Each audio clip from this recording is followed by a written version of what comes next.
Universo Diverso, com Luciana Neri. No Universo Diverso, a partir de agora, nós vamos falar sobre empregabilidade. Vamos conversar com duas pessoas responsáveis pelo recrutamento e seleção de uma empresa de terceirização de serviços. Atua em Vitória da Conquista, Salvador, Feira de Santana, Barreiras, Guanambi, Brumado e outros locais aqui da região. Ou seja, é uma empresa que emprega muito. Vamos conversar então com essas profissionais que são responsáveis pelo recrutamento e seleção dessas pessoas. É com a psicóloga Gleica Dutra e a gestora de recursos humanos Gabriela Souza. Meninas, muito obrigada por ter aceito o nosso convite. Quais são os cargos que a empresa mais oferece em vaga, para que os nossos ouvintes fiquem aí atentos? Hoje as principais funções que a gente terceiriza são as funções de auxiliar de limpeza, controlador de acesso, portaria, auxiliar de produção, auxiliar de depósito, que é o pessoal de carga e descarga, motorista, principalmente motorista de transporte coletivo de pessoas. E essas são as funções que a gente mais terceiriza, porém a gente tem outras também, como operador de empilhadeira, jardinagem, pedreiro. É difícil encontrar alguns desses profissionais e por quê? Quais são as principais dificuldades? Nós encontramos aí algumas dificuldades. Eu poderia, por exemplo, citar 3 principais dificuldades aqui que temos no setor de recrutamento e seleção. Talvez a principal dificuldade aqui seja com relação à experiência profissional.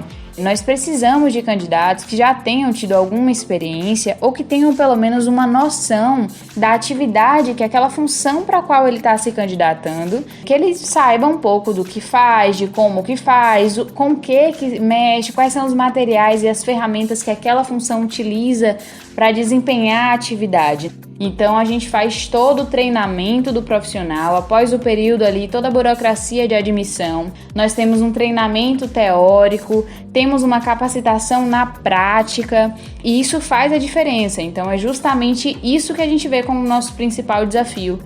O segundo tópico aí que a gente poderia abordar com relação às dificuldades poderia ser, por exemplo, na visualização do currículo. Quando a gente dá uma olhadinha no currículo, dá a primeira lida no currículo, a gente precisa entender qual é o propósito profissional daquele candidato.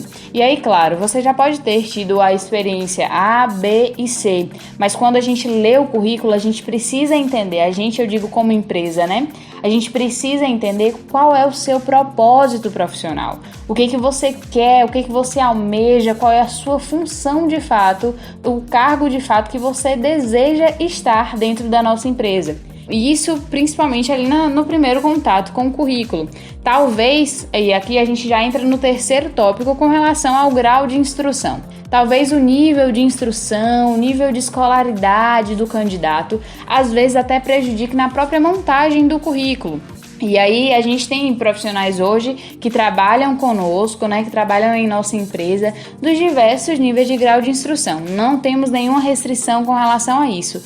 Mas eu confesso que como uma profissional aí da área de recrutamento e seleção, nós temos algumas dificuldades. Uma delas, por exemplo, a gente já conversando um pouquinho sobre currículo, é quando o profissional tem um baixo nível de instrução e precisa de auxílio de terceiros para criar o seu próprio currículo. Às vezes chama ali um parente, vai ali numa lan house para tentar criar um currículo físico, no computador, tudo direitinho. Só que aí, às vezes, a pessoa que está fazendo todo o processo de digitação não consegue passar o que é verdade na carreira profissional, na trajetória profissional daquele candidato. E aí acaba atrapalhando um pouquinho com relação aí à formatação do currículo.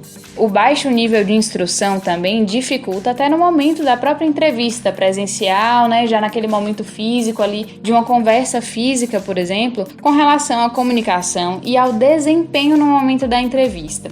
Precisa ali conseguir passar na comunicação toda a trajetória, tudo que você de fato fez, o que você fez em cada atividade e saber de fato se comunicar para a gente entender um pouco mais da história, de quem é o candidato, do que ele almeja, do que ele de fato tem interesse. Essas coisas aí a gente encontra assim como dificuldade de encontrar profissionais qualificados, digamos assim.